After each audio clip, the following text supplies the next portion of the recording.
Ya, gembar-gembor kocok ulang kabinet kerja yang merebak belakangan ini memang membuat banyak pihak mulai melihat kembali evaluasi kinerja dari pemerintahan Presiden Jokowi. Salah satunya adalah lembaga riset Saiful Mujani Research and Consulting yang melakukan survei kepuasan publik terhadap pemerintahan Presiden Joko Widodo. Hasilnya, sebanyak 67% masyarakat mengaku puas dengan kinerja Presiden Jokowi, sementara 30% lainnya mengaku tidak puas. Angka ini terus naik dari Juni 2015, di mana saat itu masyarakat yang puas dengan kinerja pemerintahan Presiden Jokowi hanya 41%. Apakah ini menjadi pertanda bahwa pemerintahan Presiden Jokowi sudah ada di koridor yang benar, ataukah ini hanya tren sementara yang bisa saja sangat cepat berubah? Kita akan mengulasnya malam hari ini bersama Wakil Ketua Umum Partai Demokrat, ada Mas Roy Suryo, kemudian ada Direktur Eksekutif Indikator Politik Indonesia, Mas Burhanuddin Muhtadi. Selamat datang Bapak-Bapak, selamat malam. Terima kasih sudah datang. Tapi sebelum kita akan membahas dan juga membedah mengenai survei SMRC yang terbaru ini, kita saksikan dulu informasi pengantar berikut ini. 2 tahun setelah pemilihan presiden, Joko Widodo dinilai berhasil mengkonsolidasi kekuatan politik. Bergabungnya Golkar, P3 dan Partai Amanat Nasional membuktikan kematangan berpolitik mantan wali kota Solo ini.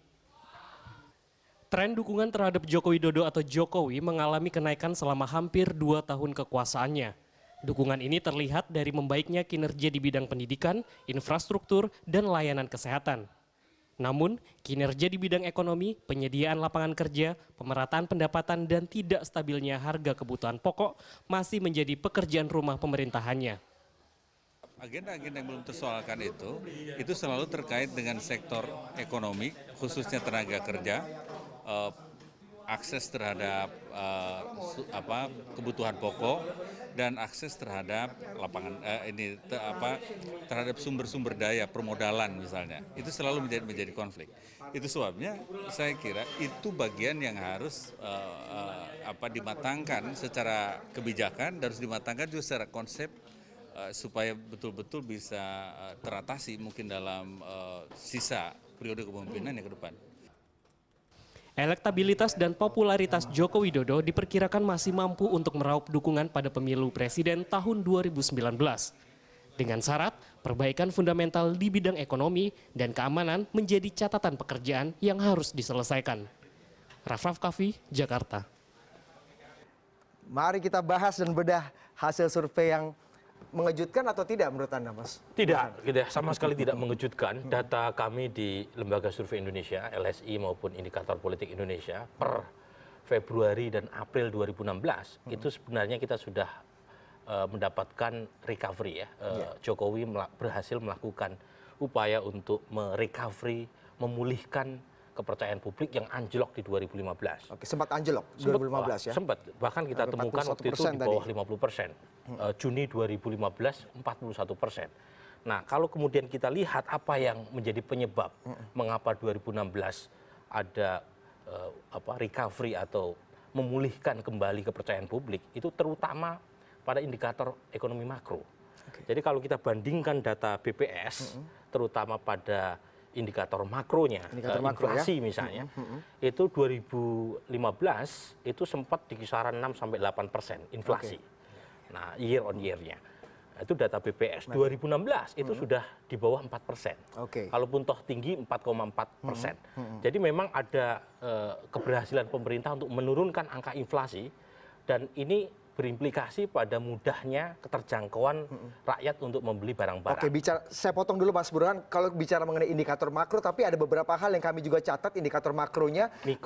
Mikro ini ya. Kalau mikronya, kalau kita zoom misalnya pada apakah mampu atau tidak Jokowi mengurangi pengangguran, mengurangi kemiskinan, itu nggak ada. Kita punya data. Coba kita lihat indikator mikronya ya di samping kita. Bagaimana kemudian indikator mikro yang bisa dilihat kalau kita lihat pertumbuhan ekonomi misalnya, Mas Burhan, dari tahun 2014 ke 2015, ini sisa peninggalannya Presiden SBY masih 5%, kemudian turun 4,7. Ini makro juga sebenarnya, ini ya, bukan makro, mikro betul, ya. Makro. Tapi kalau Anda lihat Mas Budi, terutama 2015 ya, kalau 2014 kan Pak Jokowi hanya kuartal terakhir ya meneruskan.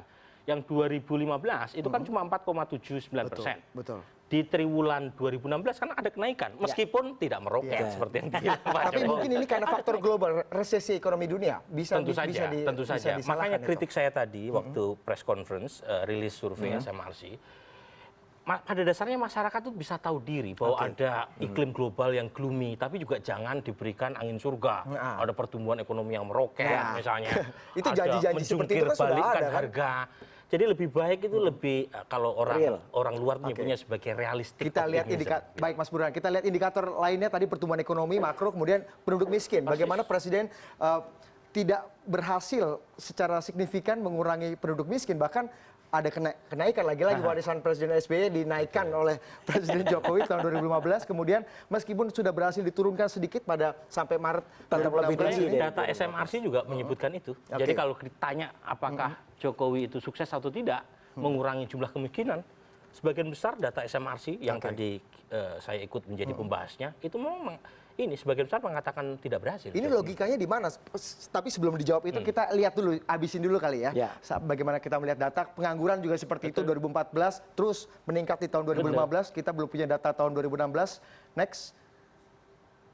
Kemudian kita lihat realisasi anggaran, bagaimana penyerapan anggaran Presiden SBY luar biasa 94,2%.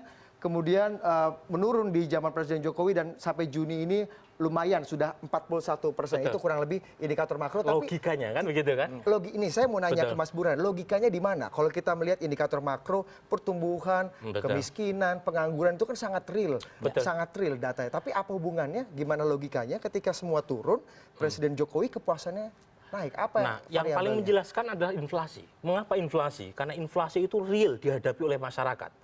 Kalau misalnya inflasi tinggi, tingkat daya beli masyarakat berkurang. Nah, di situ dia tidak puas. 2015 itu inflasi tinggi, masyarakat marah sama pemerintahan Jokowi. Nah, kalau Anda bicara jumlah orang miskin, jumlah pengangguran, itu abstrak gitu. Abstrak dalam pengertian ada memang orang yang miskin, ada yang pengangguran, tapi tidak dirasakan oleh 250 juta. Tapi kalau inflasi itu jelas. Kalau misalnya inflasi 8%, otomatis masyarakat semakin sulit untuk membeli sembako dan seterusnya. Nah, ketika sulit itu, mereka gampang untuk mempanis atau memberikan hukuman kepada pemerintah. Karena setiap orang pasti akan terus makan setiap hari. Yang bahayanya kalau misalnya menjadikan indikator inflasi adalah pemerintah kemudian main impor di sana sini untuk menekan harga. Untuk menekan itu. Oh, makanya kemudian ada wacana Bulog kemudian diperkuat. Nah, ini bahayanya kalau hanya mengandalkan pertumbuhan, mengandalkan kepuasan terhadap pemerintah hanya didasarkan pada penekanan. Kuncinya hanya menekan harga kebutuhan pokok. Dan ini kritik juga kepada rakyat masyarakat Indonesia. Jadi masyarakat Indonesia itu terlalu baik sama pemerintah. Jadi terlalu generous. Asalkan inflasi bisa ditekan, mereka puas. Dari data SMRC kami juga mendengar tadi katanya kepuasannya ada di berbagai bidang juga, Mas. Misalnya di pelayanan kesehatan, kalau politik sama hukum, infrastruktur. Persis.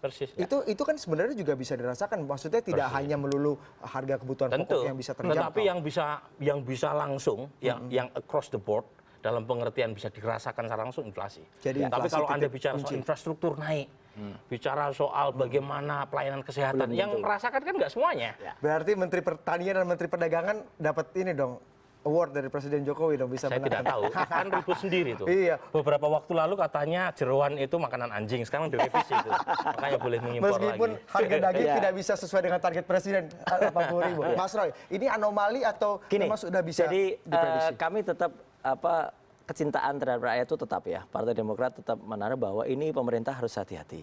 Karena apa yang dilihat sekarang itu bukan fakta yang sebenarnya. Semu menurut Anda? Kondisi ini persis mirip kondisi tahun 2008 di Amerika Serikat. Di mana waktu itu media masih sangat berpihak pada politik tertentu. Sehingga media mainstream terutama itu menutup apa fakta yang sebenarnya terjadi. Kondisi ini yang dialami di Indonesia sekarang. Dan akhirnya terjadi bubble ekonomi yang besar. Persis. Jadi ini harus hati-hati.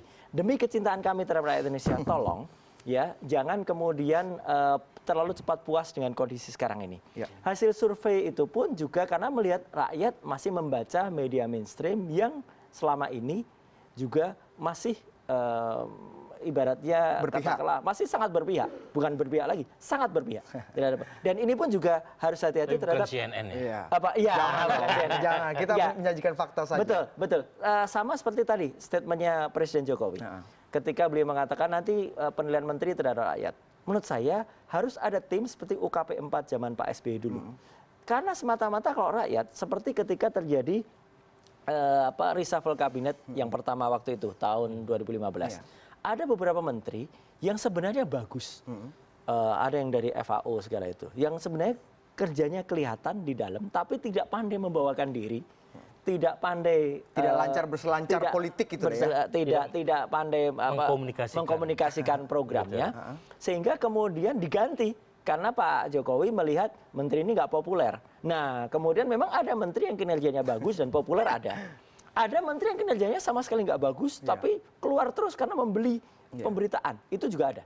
Dan masih didukung dengan sosial media yang luar biasa. Kalau ini timnya saya akui jempol, timnya Pak Jokowi ya. Jadi artinya membawa, jadi sekali lagi harus hati-hati ya karena jatuhnya makin terasa, jatuhnya makin luka.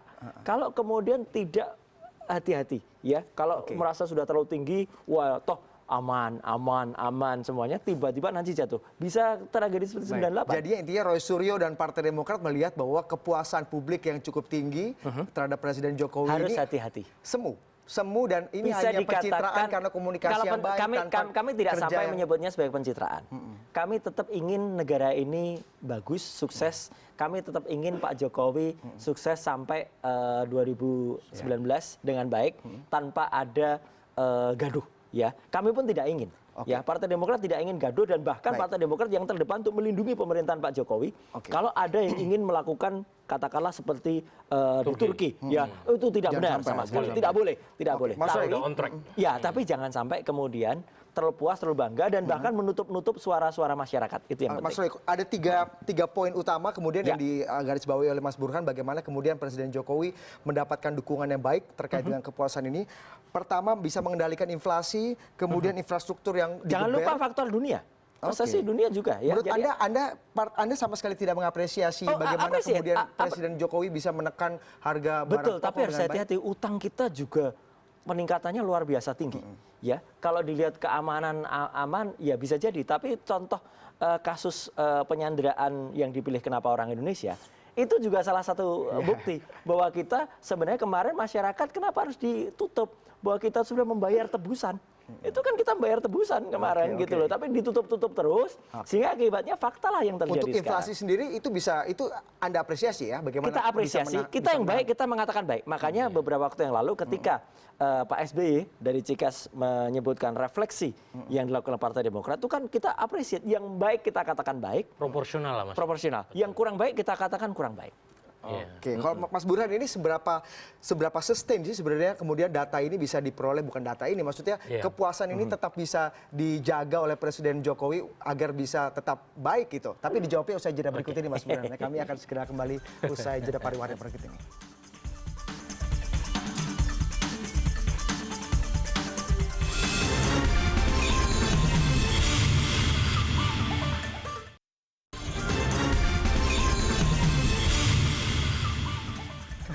Kita masih membahas dan membedah bagaimana survei yang dilakukan oleh SMRC terkait dengan kepuasan publik terhadap kinerja pemerintahan Presiden Jokowi yang kabarnya terus meningkat sampai 67% sekarang. Mas, yang menarik tadi kalau kita bahas apa yang diulas oleh Mas Roy, bahwa sebenarnya indikator-indikator bisa dipertanggungjawabkan bahwa ada peningkatan yang baik. Tapi kalau kita melihat ini hanya semu, bahwa kropos dalamnya, bahwa ini hanya sementara, hanya semu dan fundamentalnya tidak kuat. Anda melihatnya seperti apa? Ya tentu saja sah ya untuk punya pikiran semacam itu. Apalagi selain ekonomi dunia yang gloomy, tapi juga ada sisi lain yang turut memberikan kontribusi positif atau setidaknya memberi semacam momentum buat Jokowi agar inflasi tetap rendah. Harga minyak. Minyak dunia itu di 2016 ke sini itu harganya relatif murah. Jauh. Itu yang tidak dinikmati Presiden SBY 10 tahun. Dan keuntungan dari minyak itu besar sekali pemerintah ini. Bukan hanya itu. Kalau misalnya harga minyak dunia naik, itu akan menarik inflasi di tempat lain. Nah, kalau misalnya inflasi naik, itu kan otomatis approval rating Jokowi turun. Makanya tadi hati-hati, saya setuju dalam pengertian jangan hanya menumpukan kepuasan publik terhadap pemerintahan Jokowi semata-mata pada keberhasilan menekan angka inflasi. Meskipun publik paling butuh itu. Memang, tetapi saat yang sama kan kita tidak bisa berharap semata-mata pada itu. Harus ada capaian lain yang lebih konkret, yang lebih sistematik, dan untuk itu, gitu ya, untuk itu Jokowi harus mampu mendayagunakan seluruh anggota kabinetnya. Sejauh ini yang saya lihat, Jokowi taruhlah dia bekerja gigi 5, ada beberapa menterinya yang masih gigi 1, gigi 2 gitu loh. Nah, pada titik tertentu Jokowi bahkan Itu terlalu karena optimis. itu karena ketidakmampuan menteri atau memang punya agenda sendiri atau mungkin bukan orangnya Jokowi sehingga terpaksa Ya aja memang gitu. kita harus akui banyak tuan, banyak majikan di dalam kabinet Jokowi. Bukan hanya semata-mata Jokowi ya. Kan ada beberapa representasi partai di mana menterinya itu lebih menganggap ketua umum partainya sebagai majikan ketimbang Jokowinya sendiri. Nah, untuk itu kita membaca approval rating ini itu harus dibaca sebagai refleksi pemerintahan Jokowi untuk melipat gandakan gitu ya kinerja tadi gitu. Karena apa? Satu, kalau kita baca approval rating itu artinya basis dukungan masanya sudah lumayan meningkat di atas 60%. Saat yang sama basis dukungan politik di tingkat elit juga meningkat tajam. Jujur kalau saya akui sekarang itu KMP sudah wassalam. Mas Roy tinggal sendirian kita dong ya. belum bikin tahlilan saja, belum bikin tahlilan untuk KMP ya. Praktis yang satu-satunya sebagai partai oposisi yang real Demokrat. Meskipun penyeimbang, tetapi kalau Anda bandingkan sama Gerindra atau PKS, mereka sekarang itu justru oposisi jinak. Oposisi jinak Mas. Persis. Karena mudah dijinakan oleh Pak Luhut dan Anda lebih tahu lah soal itu. Poin saya adalah basis politik di tingkat elit menguat, basis politik di tingkat massa juga menguat. Nah, kalau kemudian Jokowi tidak mampu menjadikan ini sebagai momentum kebangetan, ini sudah nggak ada alasan lagi buat Jokowi untuk tidak sukses. Seberapa penting menurut Anda konsolidasi politik yang dilakukan oleh Presiden Jokowi ini terkait dengan approval rating yang semakin baik dan semakin sustain mudah-mudahan? Seharusnya dia bisa mengatakan kepada elit partai bahwa dia sudah sukses mendapatkan approval rating di atas 60%. Confident, ya, tingkat keyakinan politik, survei SMRC menemukan 72%. Jadi semua variabel naik, termasuk elektabilitas Jokowi sebagai capres jika pemilu diadakan hari ini juga naik. Nah, harusnya ini menjadi semacam bargaining position buat Jokowi bahwa saya sudah selesai di tingkat massa, karena itu elit politik jangan minta macam-macam. Repotnya kalau reshuffle ini nanti dilakukan, kemudian partai-partai di sekitarnya banyak yang mintanya terlalu besar. Dan itu kemudian terkesan reshuffle bukan alat untuk menjawab tantangan dari pemilih, dari publik, tapi justru alat untuk bagi-bagi kue kekuasaan. Itu kekhawatiran.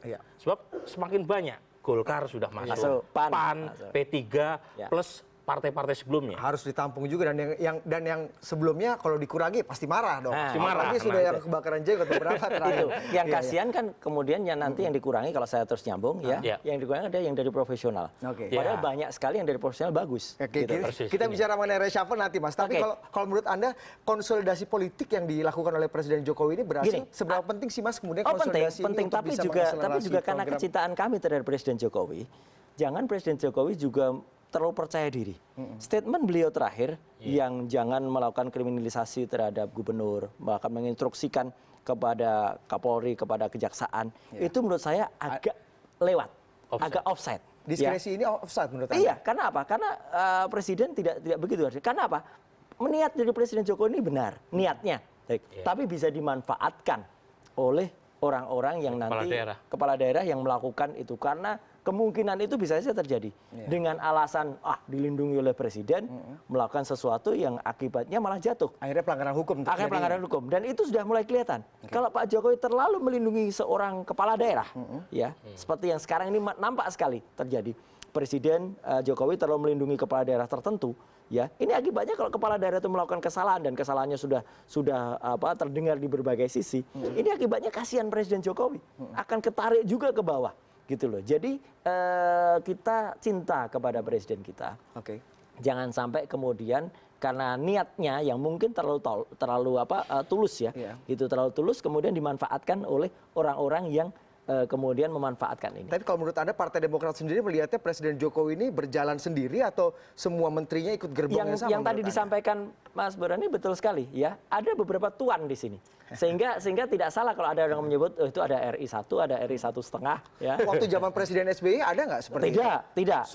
Semua komando satu di tangan Pak SBY ya. Karena waktu itu bahkan meskipun ini yang beda ya, meskipun waktu itu Presiden SBY sangat taat konstitusi, ya beliau selalu membawa Undang-Undang Dasar 45 di kantongnya, ya tidak akan melakukan hal-hal misalnya memerintah KPK, memerintah kejaksaan, memerintah kepolisian, tidak begitu, gitu. Meskipun itu yang akhirnya dianggap orang sebagai wah ini kelemahan pada zaman itu, tapi akhirnya nanti masyarakat akan bisa menilai mana yang tepat betul secara konstitusi dan taat asas, mana yang sebenarnya offside, tetapi offset ini yang justru berbahaya karena nanti bisa dimanfaatkan oleh yang lain. Kita kembali ke approval rating nih Mas Roy, kita agak kemana-mana. Tapi kalau kita bicara mengenai approval rating ini, menurut Anda seberapa sustain kemudian approval rating ini dengan kinerja kabinet seperti ini? Sekali lagi begini, rating ini terjadi karena hasil sebuah survei. Survei ini terjadi juga karena persepsi yang diterima masyarakat. Masyarakat membaca itu juga membaca, sekali lagi saya harus bilang, membaca media mainstream dan media maya, ya, media sosial media. Kenapa saya tadi mengatakan tahun 2008 kondisi ini hampir sama seperti di Amerika Serikat waktu tahun 2008. Sama persis. Ya, jadi artinya waktu itu media semuanya pro kepada rezim tertentu. Seperti sekarang ini. Ya, sehingga akhirnya muncullah suara-suara letupan-letupan yang itu akhirnya berubah total, akhirnya Obama bisa menang waktu itu. Jadi artinya inilah yang juga terjadi. Jadi Anda memprediksi bahwa ekonomi kita akan nyungsep maksudnya sebentar lagi? Insya Allah jangan sampai. Ya, tapi tanda-tanda itu Anda baca. Kalau tidak hati-hati itu bisa terjadi. Misalnya apa? Harapan dari misalnya tax amnesty yang terlalu tinggi, ya, yang kemudian sampai presiden pun harus kampanye, harus roadshow kemana-mana. Ini kan sebenarnya kasihan juga kepada Presiden Jokowi. Beliau harus kampanye kemana-mana. Itu kan bukan itu bagus secara pencitraan bahwa memang presiden ya turun langsung. Betul, tapi kan tugas presiden juga banyak lah. Tugas presiden kan bukan membagi sepeda, bukan kampanye tax amnesty kan gitu. Tugas yang lebih besar untuk beliau itu ada gitu loh. Bukan begitu. Jadi saya sekali lagi kasihan terhadap presiden kita yang seolah-olah berjalan meskipun bukan sendiri ya, tapi ada tuan-tuan yang lain juga yang kemudian ini bisa menganggap dan akan ramai nanti kalau misalnya ini jadi meskipun kita belum akan bicara reshuffle ya, akan jadi reshuffle itu nanti akan berakibat berubahnya konstelasi politik karena ada partai-partai yang akan masuk dan itu nanti akan menimbulkan warna yang semakin tarik-menarik lagi. Terima kasih Mas Roy. Saya saat ini sudah memiliki sambungan satelit. Saat ini dari acara Silaturahmi Nasional Relawan Jokowi sudah ada Bang Boni Hargens, akademisi politik dari Universitas Indonesia yang sudah bergabung bersama kami. Selamat malam Bang Boni. Selamat malam Mas Budi. Ya, tadi kita sudah sedikit bahas tanpa Anda nih Bang Boni mengenai bagaimana survei approval rating yang dikeluarkan oleh SMRC yang mengatakan bahwa tingkat kepuasan publik terhadap kinerja pemerintahan Presiden Jokowi itu semakin meningkat dari waktu ke waktu. Tapi kalau kata Mas Roy tadi dari Partai Demokrat bahwa memang ini sebenarnya hanya semu karena secara fundamental banyak yang masih kropos dan belum bisa dirasakan secara sustain atau secara real oleh masyarakat. Anda menilainya seperti apa terkait dengan hal ini, Bang Boni? Saya kira 1,5 tahun pertama ini kan memang dari awal Presiden sudah mengatakan bahwa kami meletakkan fondasi dari proses pembangunan 5 tahun ini. Dan luar biasa bahwa ternyata bukan hanya meletakkan fondasi, tetapi juga justru keberhasilan-keberhasilan yang kasat mata sudah kelihatan. Misalnya pembangunan infrastruktur, terus kemudian juga pembangunan sosial, ya, kebijakan-kebijakan sosial yang bersasar kepada masyarakat rentan seperti petani, nelayan, dan sebagainya. Itu juga sudah kelihatan sangat jelas. Lalu stabilitas politik, penegakan hukum itu juga saya kira prestasi yang sudah mulai kelihatan di 1 tahun pertama. Jadi kalau misalnya penilaian publik mengatakan bahwa kepuasan terhadap kinerja pemerintah ini cukup tinggi, saya kira itu sesuatu yang masuk akal. Oke, tapi kalau bagaimana dengan dikatakan Mas Roy tadi bahwa sebenarnya ini semu, Bang Boni. Jadi apa yang kemudian dilakukan oleh Presiden Jokowi dan kabinetnya untuk mengakselerasi program-programnya ini hanya dirasakan karena paling tinggi tadi tentang bagaimana menekan harga kebutuhan pokok yang kemudian akhirnya membuat approval rating jadi semakin meningkat gitu. Bukan hal-hal yang lebih real seperti Anda katakan tadi. Ya, saya kira soal ekonomi itu kan bukan hanya karena faktor domestik, tapi juga ada faktor global yang mempengaruhinya. Saya kira luar biasa bahwa kita masih bisa pada kondisi yang stabil justru ketika situasinya tidak stabil. Pada saat Lebaran kemarin dalam banyak hal kita masih bisa menekan harga. Dan saya kira pemerintah sudah berhasil dalam hal itu dengan situasi yang terjepit macam ini. Tetapi saya kira kita harus melihat secara holistik. Lepas dari persoalan ekonomi, dari persoalan pembangunan fisik ya. Penyediaan infrastruktur yang berjalan begitu cepat. Jembatan, dermaga, jalan raya, semua dibangun dengan begitu cepat. Dan ini memperlihatkan bahwa pemerintah punya prioritas, bahwa pemerintah punya tujuan. Ini agak berbeda sekali dengan kalau kita perhatikan pemerintahan sebelumnya dalam 1 tahun pertama. Itu masih sebatas wacana. Kalau sekarang pemerintah sudah melampaui wacana, dia sudah bertindak. Dan itu masyarakat bisa melihat. Dan yang penting sekali bahwa ada optimisme di kalangan masyarakat. Ada optimisme bahwa dalam tahun-tahun yang sisa ke depan, yang dalam hitungan saya masih ada 8 tahun, ini pemerintah akan jauh lebih baik di dalam kinerja dan lebih berhasil dalam pembangunan. Baik, oke. Mas Burhan, gimana nih kalau kita bandingkan dengan pemerintahan Presiden SBY, trennya apakah mirip semua pemerintahan seperti ini? Tahun pertama mungkin agak anjlok, tapi setelah tahun kedua bisa memenahi kabinet, sudah memilih orang-orang terbaik, misalnya sudah urusan administrasi sudah beres, maka waktunya untuk terbang dan akselerasi. Kalau kita lihat data over time, kebetulan kita punya data approval rating kan bukan sekedar setahun 2 tahun yang lalu ya. Tahun 1999 kita sudah melakukan survei nasional. Nah kalau kita lihat data longitudinal, sebenarnya SBY sebagai figur, sebagai presiden 2004 sampai 2009, kemudian 2009 sampai 2014, itu relatif mampu tahu gitu loh bagaimana meningkatkan approval rating. Approval rating SBY itu nggak pernah di bawah 50%. Yes. Nggak pernah di bawah 50%. Nggak pernah di bawah 50%. Nggak pernah. Ya? Ya. Berarti Bahwa kemudian ada kritik terhadap kinerja pemerintahan SBY yang dianggap terlalu lamban atau apapun namanya, tapi kalau ditanya ke publik nggak pernah di bawah 50%. apakah resepnya mirip-mirip seperti sekarang? Menekan harga kebutuhan. Jadi soal inflasi itu sepertinya menjadi kata kunci, menjadi apa namanya keyword buat siapapun yang menjadi presiden agar approval rating terjaga, tekanlah inflasi. Nah itu yang apa namanya itu yang terjadi bukan hanya zaman Jokowi, zaman SBY juga kita dengar kan ada impor di sana sini juga. Jadi poin saya adalah kalau kita lihat Jokowi flashback ke 2014, justru bulan madu Jokowi dengan publik itu lebih cepat berlalu ketimbang pada masa Jokowi. Pada masa SBY itu bulan madunya agak sustain itu. Nah pada masa Jokowi itu bulan madunya selesai waktu Jokowi melantik BG sebagai Kapolri, meskipun itu dibatalkan. Kemudian dihantam oleh isu apa namanya kenaikan inflasi yang sampai 8,4%. Sekitar kuartal pertama. Itu betul-betul dirasakan oleh masyarakat ya Mas? Sampai 41%. Nah kemudian reboundnya per Desember 2015 sampai sekarang. Jadi sekarang kalau kita bicara tentang Jokowi, itu praktis sudah selesai di tingkat massa, selesai pula di tingkat elit. Jadi sudah tidak ada alasan lagi buat Jokowi untuk tidak berhasil. Karena basis dukungan politik di tingkat massa maupun elit sudah dia kantongi. Untuk tidak berhasil dan juga tidak otoritatif ke depannya. Berarti harus lebih otoritatif. Cuma karena kan tadi masukan besar. saya kan begini. Masukan saya pertama, jangan sekedar mengandalkan menekan angka inflasi. Persis. Jangan sekedar itu. Karena kalau misalnya harga minyak dunia naik, inflasi ikut terseret, kemudian approval rating turun. Itu kan berarti basisnya itu kurang kuat kalau hanya fundamentalnya tidak kuat ya Mas ya. Yang kedua, yang saran saya, Jokowi itu harus mampu melakukan komunikasi politik yang lebih efektif. Don't put yourself in a bind. Jadi jangan memberi satu statement yang kemudian sulit buat seorang Jokowi untuk berkelit di kemudian hari. Misalnya jadi statement harga menjungkir balikan harga, 80.000. soal Tapi itu kan justru komunikasi politik yang memberikan janji dong, optimisme penting. Optimisme penting untuk disuntikkan kepada pemilih, tapi jangan overstate. Jadi kalau tadi kan saya nyebutnya sebagai realistic optimism. Boleh, silakan Mas Boni. Silakan komentar Anda. Ya tadi kan dikatakan bahwa ini bulan madunya sudah habis.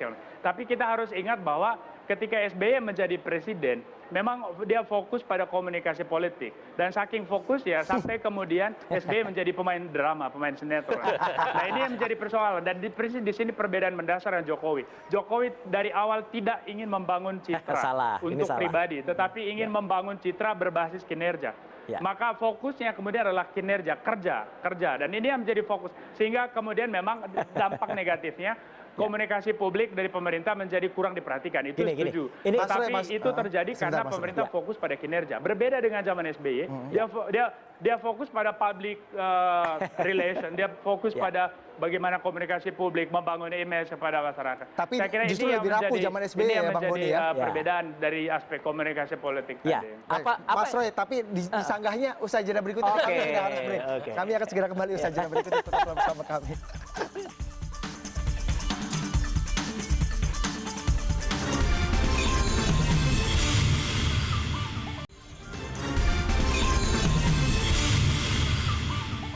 Kita akan lanjutkan dialog kali ini. Memang betul approval ratingnya 67% itu karena kalau kata Mas Boni Hargens tadi komunikasi politik yang dijalankan itu berbasis kinerja. Jadi komunikasi baik, dramanya baik, tapi hasilnya juga di real. Ya, wajar lah. Berbeda dengan seperti Wajar, pemerintahan Presiden SBY. Gimana Anda menjawab? Mas Boni kan sudah jadi komisaris, dikomisariskan lah, jadi harus membela betul. Tapi gini, Pak Jokowi, Presiden Jokowi itu diuntungkan dengan pembangunan yang dilakukan oleh zaman Pak SBY, yang ini mungkin hampir sama komunikasi politik harus diakui, atau komunikasi pencitraannya mungkin tidak sebaik sekarang. Sehingga apa yang terjadi? Pembangunan jalan tol Trans Jawa itu kan sebenarnya juga sudah ada zaman dulu. Ya, hanya kemudian peresmiannya, terima kasih Pak Jokowi meresmikan proyek yang dibangun di zaman Pak SBY, termasuk dermaga-dermaga. Tapi sekarang kita lihat, yang genuine betul dibangun oleh Pak Jokowi apa? Misalnya kereta cepat Jakarta Bandung, ya, kereta ke Cebong itu, ya, kereta cepat Bohongan itu kan belum jadi, ya.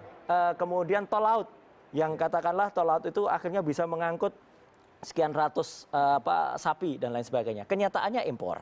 Dan akhirnya 2 kali 3 kali di awal dan sekarang udah nggak jalan, ya. Karena apa? Karena tidak berhasil mengangkut apa yang sesungguhnya. Jadi artinya adalah tidak perlulah sekarang kita membanding-bandingkan yang sesudahnya. Kita gini benar-benar ya Mas Boni, saya itu justru ingin agar Pak Jokowi sukses, Presiden Jokowi sukses, ya. Jadi kalau dilihat dari dulu selalu ada lah plus Kalau minus sukses dari. sampai 2024 loh. Nah, kalau nggak Mas Boni sampai kan ke 8 tahun 2019 lagi. kan. Kalau sukses kan 2019 bisa Kan terjadi. 2019 ada Mas Boni pemilu silakan presiden, ditanggapi tadi gitu Mas loh. Roy mengatakan bahwa sebenarnya ini rapuh sekali loh, rapuh sekali. Masih gini. Ini satu tahun setengah ini kan sebetulnya untuk membangun cetak biru pembangunan. Karena rumah Indonesia yang diwarisi PSB ini semacam rumah hantu. Ini Jadi 1 tahun pertama omongannya Jokowi Boni memang Hargens tuh penurunan turbulensi, dari satu TV ke goncangan-goncangan TV yang karena- lain sama gini terus. Rumah hantu. Ini kayak nggak kreatif ya. Iya. Di TV sebelah Loh, di mana-mana Karena omongannya rumah saya hantu, orang rumah yang hantu. sama, rumah bagaimana hantu. bisa berbeda? Jadi Nah, artinya gini. kasihan masyarakat lah dengar omongan kayak gini nih. Ya gini. Rumah Indonesia, begini bos, rumah Indonesia yang diwarisi PSB 10 tahun, ini kan rumah hantu bos. Nah, Jadi kalau ini dari awal ada omongannya gejolak itu karena Tunggu dulu, Mas hantu-hantunya lagi Nggak bonafit diusir. nih. Nah sekarang Nggak elit lah omongannya. 1 tahun cetak biru dibangun itu sudah luar biasa karena ternyata bukan hanya blueprint yang dibangun tapi juga kinerja, bukti-bukti sudah terlihat pembangunan infrastruktur tadi. Betul bahwa pada zaman SBY beberapa proyek sudah dimulai, Iya. tetapi kan tidak diselesaikan dan Iya, banyak kasus waktunya. korupsi justru terjadi pada pembangunan fisik. Iya. Nah kita masih tahu soal Hambalang, bagaimana proyek besar ini mangkrak dan juga Iya. proyek-proyek lain. Dan artinya bahwa hal mendasar yang membedakan Jokowi dan SBY adalah satu, benar-benar ini pemerintah yang bersih. Kalau sebelumnya bersih di judulnya, bersih di iklan. Tapi kalau ini bersih sesungguh-sungguhnya. Dan yang kedua, Enggak, ini belum terbukti, pemerintahan Mas. yang betul-betul fokus pada kerja, bukan pada citra. Oke. Nah, artinya gini loh bos, 1 tahun setengah saja sudah luar biasa berhasil, apalagi 8 tahun lagi. Itu luar biasa. Makanya saya optimis bahwa Kalkulatornya salah. Indonesia Saya- akan benar-benar 8 mengalami tahun nih. Saya kembali ke revolusi mental. Mas Burhan, kalau kita bicara Mimpi. mengenai konsolidasi politik, kalau banyak mengatakan bahwa banyak tuan yang ada di pemerintahan Presiden Jokowi sekarang, banyak yang apa ya kemudian ikut menyetir lah. Menurut Anda semakin hari semakin otoritatif Presiden Jokowi? Makin presidensial, itu harus kita akui. Jadi 2015 tuan politik anggota kabinet bukan hanya presiden. Tetapi 2016 belakangan, terutama pasca masuknya Golkar dan PAN, termasuk juga makin jelasnya posisi P3 untuk mendukung pemerintahan Jokowi, Jokowi makin tidak tergantung pada segelintir elit oligark yang sebelumnya menyetir Ya, oke. atau terkesan banyak mengambil Tapi posisi. faktanya dari 2 tahun terakhir memang banyak sekali setiran-setiran dari luar Awal-awal ya, itu. 2015. 2016 kalau kita baca pasca menguatnya basis politik dukungan Jokowi di tingkat elit plus dukungan massa yang di atas 60%, Ya. Jokowi makin otoritatif untuk mengambil keputusan. Contoh misalnya ketika elit-elit PDI Perjuangan dan sebagian partai pendukungnya meminta agar Jokowi ikut mendukung revisi Undang-Undang KPK, Jokowi menolak. Itu menunjukkan bahwa dia berani bersikap Jokowi berbeda. otoriter, dia Yang tegas. kedua, ketika kalau SBY Jokowi dulu cenderung dengan otoriter, sangat tidak berani tegas. menunjuk Tito Karnavian sebagai Ya, Kapolri. itu bagus. Itu juga menunjukkan dia makin presidensial. Termasuk juga ketika undang-undang teks amnesti awalnya dijadikan sebagai barter agar Jokowi menekan revisi undang-undang KPK. Toh ketika Jokowi menolak revisi undang-undang KPK atau setidaknya menunda, dia pun berani untuk mengambil dukungan politik di luar dari basis dukungan tradisional dari PDIP untuk menggolkan agenda dia soal TA. Poin saya adalah memang terbukti lepas dari kritik saya tadi soal komunikasi politik beliau yang overstatement dalam soal jungkir balik harga, pertumbuhan ekonomi yang meroket, tapi 6 bulan terakhir itu menunjukkan Jokowi makin presidensial. Makin presidensial. Dan yang paling penting, kebetulan data kita punya, ketika Jokowi makin naik, Ya. approval rating itu juga punya berkah elektoral kepada PDIP. Oke. Jadi PDIP juga mengambil berkah Keuntungan. elektoral, keuntungan. Meskipun banyak hal Lucunya, PDIP mencegah. justru dalam banyak hal PDIP nggak jarang sekali menganggap Jokowi sebagai excellent asset. Seringkali dilihat sebagai pengganggu. Justru kalau kita lihat sekarang, basis masa PDIP itu malah melihat Jokowi sebagai aset berharga partai ini. Oke. Di mana elit-elitnya dalam banyak hal belum melihat Jokowi sebagai aset. Jadi jika tapi ingin lebih mendapatkan sebagai ancaman. keuntungan elektoral yang maksimal, PDIP harus benar-benar mengkapitalisasi dan Di situ merawat saya melihat keunggulan Jokowi ini. kecerdasan Golkar. Jadi Golkar pada masa Golkar di bawah Abu Rizal Bakri menjadi komandannya KMP, justru elektabilitas Golkar itu kisaran 10%. Ya. Sekarang naik menjadi 15%. Padahal masih ada 20-an% yang belum menentukan pilihan.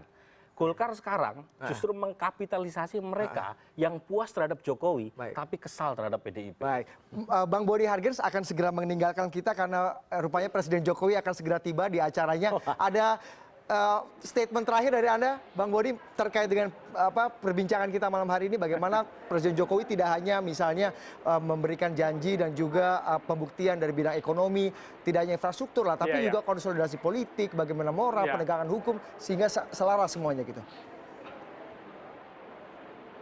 Ya, saya mau koreksi sedikit bahwa Jokowi tidak semakin otoritatif, tapi justru makin tegas. Itu dua hal yang berbeda.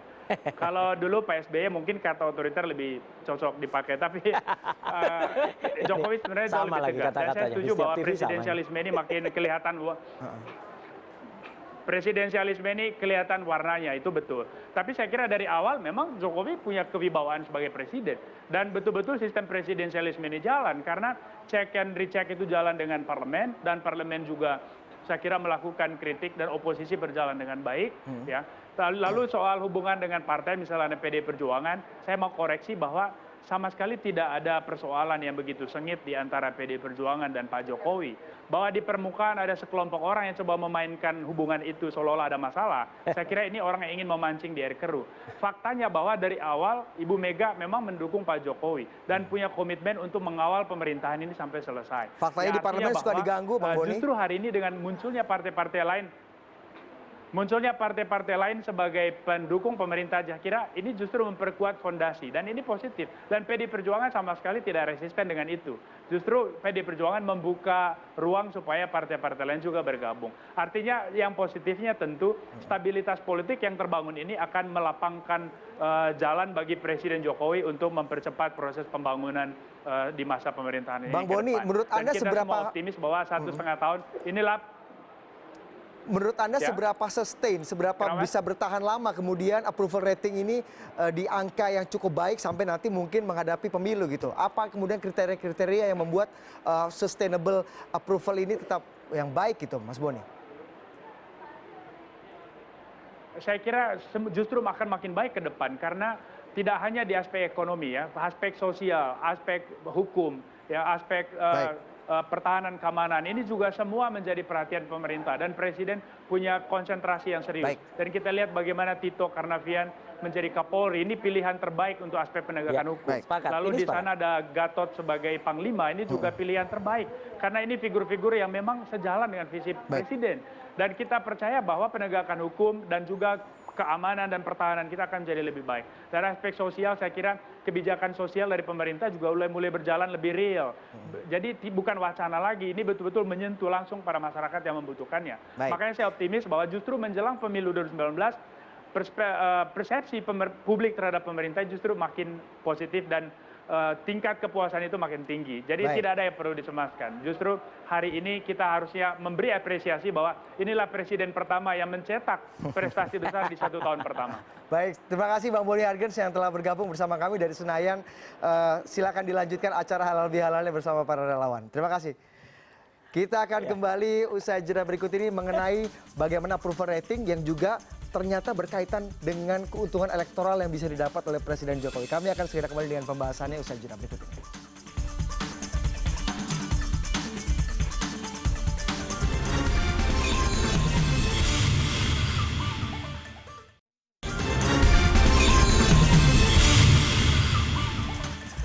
Kita masih bicara mengenai approval rating Presiden Jokowi yang dari masa ke masa semakin meningkat, Mas Burhan. Tapi tidak hanya approval rating yang kita bicara, tapi juga ternyata berimbas pada peningkatan elektoral yang bisa dinikmati oleh Presiden Jokowi. Kita akan lihat data lagi dari SMRC terkait tren pilihan Presiden ini.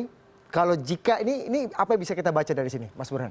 Ya, ini kan tren pilihan Presiden secara top of mind. Artinya yang langsung muncul di benak pemilih, memori pemilih, ketika ditanyakan jika pemilu presiden diadakan hari ini siapa yang ibu bapak pilih gitu. Ya. Dan Pak SBY memang tidak akan mencalonkan. Tidak akan mencalonkan. Ini Sudah kan pastikan. tidak, Meskipun cuma undang-undang dasar bisa. Apa tidak. Top Beliau of tidak mind akan. pemilih kan masih menyebut Ya. beliau, meskipun faktualnya mungkin Presiden SBY, ya, kita harus membiasakan untuk Iya, iya. menyebut presiden sebelumnya Iya, dengan betul, presiden betul, juga. exactly. Gitu ya. Itu tidak bersedia untuk dipilih lagi Iya, sebagai presiden. sudah jelas. Tapi poinnya, kalau kemudian kita bandingkan dengan survei-survei sebelumnya, kita juga punya survei bulan April, ya, itu lembaga saya, Indikator, kemudian Februari juga punya, ada tren peningkatan memang. Oke. Dari sisi top of mind maupun semi terbuka. Jadi Itu basisnya juga kinerja dan apa yang persis. sama seperti Persis. inflasi, infrastruktur, Jadi ketika pelayanan, public service. tahun lalu ketika approval rating Jokowi hanya 41%, itu juga dukungan terhadap Prabowo naik. Jadi ini semacam hukum besi Oke. politik elektoral. Jika puas terhadap presiden incumbent, kemudian akan menular kepada variabel lain. Tapi kalau tidak puas, yang mengambil keuntungan adalah Prabowo dan Gerindra. Sekarang data kami menunjukkan Gerindra itu bahkan kalah sama Demokrat. Iya. Nomor 2 memang Golkar setelah PDI Perjuangan. Tapi poin saya, aspek approval rating ini bukan hanya semata-mata soal elektabilitas. Kemarin kan ada yang memimpikan ada kudeta, terutama mereka yang anti Jokowi. Ketika ada kudeta di Turki, gimana caranya kudeta di sini? Jokowi. Kalau melihat basis legitimasi Tidak akan politik dapat massa di sekarang ini kepada Jokowi yang tinggi, sulit untuk bermimpi soal itu. Bisa kayak Erdogan. Anda tahu misalnya Hollande, Presiden Prancis, itu approval ratingnya cuma 12%. Iya. Itu hanya karena masyarakat Prancis percaya pemilu itu harus dilaksanakan secara reguler, maka beliau selamat. 12% saja. 12% tapi bisa survive. Rendah sekali, bisa dalam pemilu. survive. Karena apa? Karena ada banyak teror kan kejadian di Prancis. Masyarakat masih percaya bahwa politik elektoral dilaksanakan secara reguler. Nah, di Indonesia berat bermimpi untuk melakukan kudeta terhadap Jokowi di tengah approval rating yang mencapai 67%. Kalau kita bicara mengenai tadi approval ratingnya Presiden Jokowi kemudian sangat tinggi 67%, apakah ini seberapa berimbas sih Mas Burhan? Tadi kalau Anda katakan PDI Perjuangan juga imbasnya naik, tapi bagaimana imbas-imbas partai-partai yang kemudian ikut mendompleng, misalnya mendompleng partai koalisi atau partai mu'alaf yang baru berkoalisi beberapa waktu terakhir, ya kan banyak yang mu'alaf. Polanya kurang lebih sama dengan pada masa Pak SBY didukung oleh banyak partai. Yang mengambil keuntungan adalah the ruling party yang betul-betul menjadi partainya presiden. Jadi misalnya Partai Nasdem, Partai PKB, Hanura itu tidak cukup mendapatkan berkah elektoral atas naiknya approval rating Jokowi. Justru yang menarik ketika saya bandingkan dengan data Golkar, Golkar itu ketika berada di luar, berada sebagai jenderalnya KMP, itu basis masanya itu malah enggan. Jadi basis massa Golkar itu justru lebih suka kalau Partai Golkar itu berada di dalam lingkaran kekuasaan. Nah, saya tanya ini jawaban Kang Agun karena Golkar punya doktrin kekaryaan. Jadi ketika mereka itu menghantam pemerintah, basis massa mereka di bawah itu nggak suka. Sekarang ketika setidaknya sejak bulan Maret ya 2016 Golkar itu terlihat mulai mendekati pemerintah, itu justru elektabilitas Golkar sekitar 15%. Ada kenaikan 5% dibanding sebelumnya yang cuma kisaran 10%. Karena budaya politik masanya seperti itu memang. Ya, basis massa mereka tidak suka melihat elit partai mengambil sikap antagonistik terhadap pemerintah.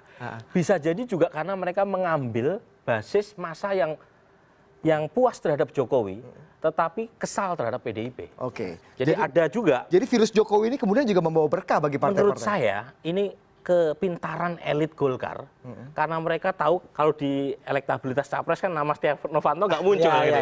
Jadi Setia Novanto cukup tahu diri bahwa dia tidak akan maju sebagai capres. Karena itu mereka mengambil keuntungan dengan tadi. Bentar lagi tadi pengakuan Agun Gunanjar, Rapimnas akan mengukuhkan Jokowi sebagai capres. Bahkan sebelum PDIP mencapreskan Jokowi. Jadi ini kepintaran elit Golkar untuk mencuri dalam tikungan. Mas Troy. Ini menarik ya. Menariknya begini. Karena harus diakui bahwa dengan naiknya mungkin kepopuleran atau tingkat kepuasan kepada Presiden Jokowi, itu akan membuat partai-partai pendukung dan pengusung, bahkan pengusungnya, itu juga akan membuat mereka makin percaya. Tapi kenapa saya bilang menarik ya, Mas Burhan? Karena ini akan membuat sulit nanti ketika misalnya akan terjadi reshuffle, ya kan? Jadi artinya partai-partai yang sudah capek-capek mengusung ini tidak akan mungkin seperti tadi Mas Budi cerita, tidak akan mungkin mau dikurangi, ya kan gitu. Ya karena mereka sudah mengusung begini kan, mereka juga akan naik. Nah, padahal ada partai-partai tadi istilah Mas Budi menarik, mualaf tadi, partai-partai baru tadi, ya, yang kemudian Golkar, PAN dan lain sebagainya. Ya, yang ini juga pasti tidak mungkin lah sekarang sejujurnya mereka tidak memimpikan menjadi menteri. Tapi kalau Partai Demokrat kan berpengalaman 10 tahun memerintah, kemudian membuat koalisi yang sangat gemuk. Menurut Anda seberapa penting konsolidasi politik merangkul semua pihak untuk bisa agar pemerintah ini berjalan dengan baik? Ada penting dan ada tidak pentingnya, ya. Karena waktu terus terang waktu dulu terjadi koalisi yang cukup gemuk juga, kami juga mengalami ada anak-anak nakal juga di dalam gitu loh. Katanya koalisi tapi ternyata di dalamnya menyerang-menyerang. Ya, itu juga dialami oleh Presiden SBY waktu itu. Sehingga harus hati-hati juga Presiden Jokowi ini. Dan saya juga ingin mengatakan bahwa kami Partai Demokrat itu clear ya. Kalau baik kita katakan baik. Pemilihan Pak Jokowi tadi yang dikatakan cerdas memilih Pak Tito Karnavian itu hebat, harus kita hormati dan itu benar-benar tepat betul itu. Tapi sebenarnya ada titik yang krusial. Waktu itu ada dijanjikan juga ketika tadi dikatakan sebenarnya partai pendukung Pak Jokowi waktu itu menginginkan bukan Pak Tito misalnya begitu. Dan dijanjikan pada posisi yang lain. Ya kan, kabin sudah disebut. Tapi kan sampai dengan hari ini ketika bicara ini itu belum terjadi, belum terrealisir. Gitu. Nah, jadi ini bisa berbahaya gitu. Ada satu poin yang menurut saya penting untuk dikemukakan. 2 tahun, terutama kalau kita hitung per Pilpres Juli 2014, 2 tahun terakhir ini itu ada perubahan narasi dan strategi politik yang luar biasa tajam antara 2015 dengan 2016. Apa tuh Mas? 2015 Jokowi membangun narasi tentang kematian kartel politik. Dia mengatakan bahwa nggak penting memumpuk dukungan politik yang cukup besar di kalangan kabinet ramping, koalisi ramping cuma 37%, gitu ya.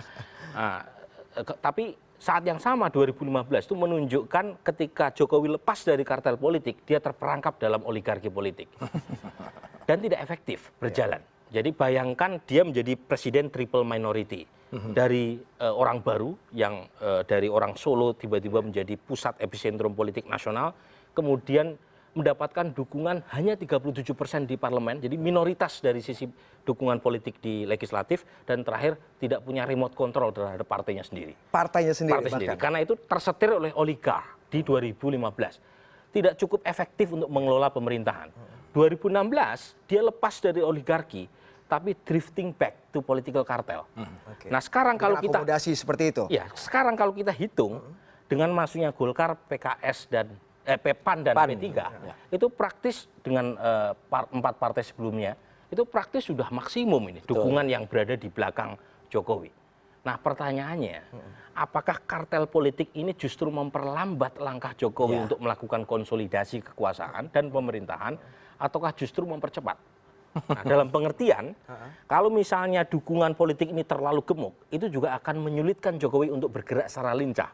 Karena akan banyak harga politik yang harus dia bayar.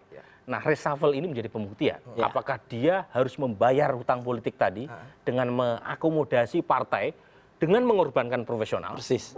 Ataukah justru menjadikan kartel politik ini sebagai modal untuk bekerja menunaikan janji? Mana yang lebih aman menurut Anda, Mas Burhan? Kalau kita bicara mengenai reshuffle kabinet yang kabarnya sebentar lagi akan dilakukan oleh Presiden, mana yang lebih aman secara politik, secara elektoral nanti untuk jangka panjang, secara sustainability? Yang lebih aman adalah dia memanfaatkan kartel politik itu.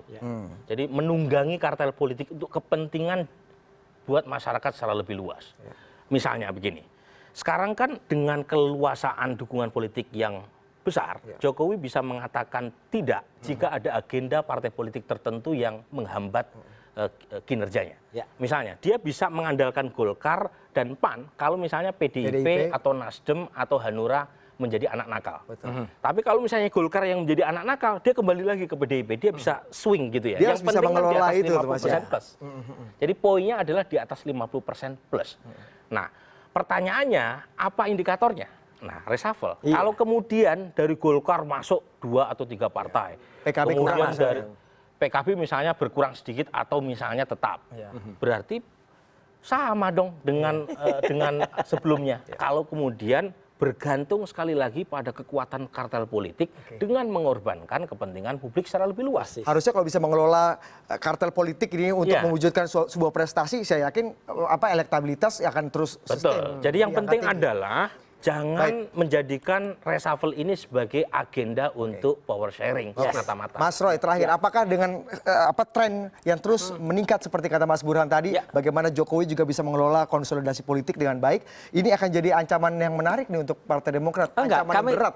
Kami selalu melihat untuk rebound, Partai Demokrat harus rebound. Apapun yang terbaik, apapun yang terbaik untuk Republik ini, pilihlah presiden terbaik di tahun 2019 besok. Ya, bahwa insya Allah Partai Demokrat akan memiliki satu capres yang juga mungkin nanti yang dicintai oleh masyarakat, itu insya Allah. Ya, tapi kalau memang publik itu juga melihat Pak Jokowi akan semakin baik, kenapa tidak? Ya, tetapi jangan sampai kemudian beliau itu kemudian terlalu percaya diri, dan kemudian bahkan nanti akan terjungkal gara-gara hal-hal yang tidak pas dan tidak proporsional. Ini bisa terjadi. Kenapa? Seperti yang saya katakan di awal tadi. Jadi karena ini ada satu bubble, ada satu hal yang semu, ada satu yang semua masih ibaratnya masih semua pro media, terutama media mainstream. Tapi kalau semuanya itu sudah berbalik dan semua menuliskan kebenaran misalnya kemarin terjadi ketika terjadi Brebes exit gitu misalnya. Tidak ada perhatian awalnya dari pemerintah dan akhirnya terakhir ketika partai kami yang justru menunjukkan secara nyata memberikan bantuan langsung kepada korban Brebes exit itu, baru kemudian semua pihak dimulai dari Pak JK, Pak Luhut sampai akhirnya Pak Jonan itu kemudian meminta maaf. Tapi kan sebelumnya tidak. Dan sekali lagi bahwa insya Allah jangan terlena. Jangan terlena. Yang terakhir, semoga tadi yang dikatakan Mas Boni Hargan pembangunan itu benar-benar harus dilihat pembangunan yang benar-benar dimulai di zaman Pak Jokowi.